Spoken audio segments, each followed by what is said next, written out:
ছিন্ন বিচ্ছিন্ন করে, মৌনতার বেড়াজালটাকে ছিন্ন বিচ্ছিন্ন করে আজ এই মিছিলের পায়ে পা মেলান। প্রতিবাদী কণ্ঠস্বরকে স্লোগানের মাধ্যমে পশ্চিম বাংলার আকাশে বাতাসে প্রতিধ্বনিত করে তুলুন। আরজিকর মেডিকেল কলেজে যে নৃশংস হত্যাকাণ্ড হয়েছে, একজন কর্তব্যরত ডাক্তার, একজন মহিলা ডাক্তার, সে আপনার আমার দিদি হতে পারতো, সে আপনার আমার ঘরের মেয়ে হতে পারতো, সে কারোর বোন, সে কারোর মেয়ে। তার নৃশংস হত্যার প্রতিবাদে মেদিনীপুর মেডিকেল কলেজের সমস্ত ডাক্তার ফ্যাকাল্টি আজকে এই আন্দোলন, এই প্রতিবাদে রাস্তায় নেমেছে।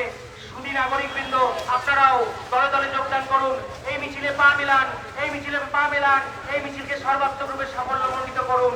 প্রতিবাদের এই কণ্ঠস্বর, আমাদের এই প্রতিবাদ যেন শুধু মেদিনীপুরের রাস্তায় থেমে না থাকে, সমাজের প্রত্যেকটা কোণায় যেন ছড়িয়ে পড়ে।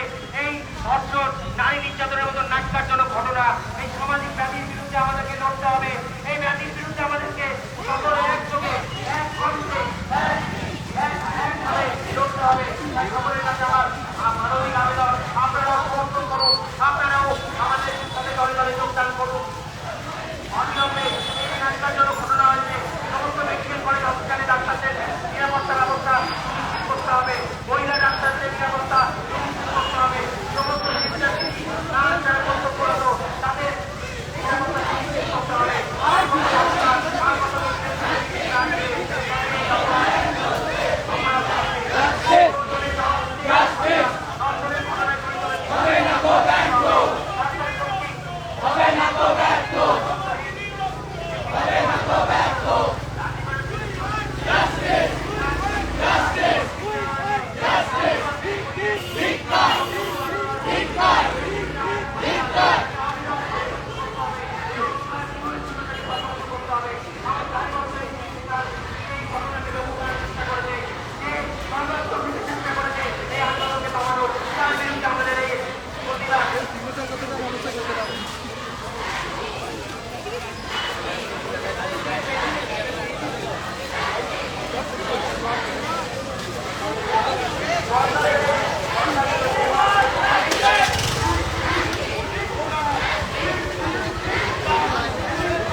Tá.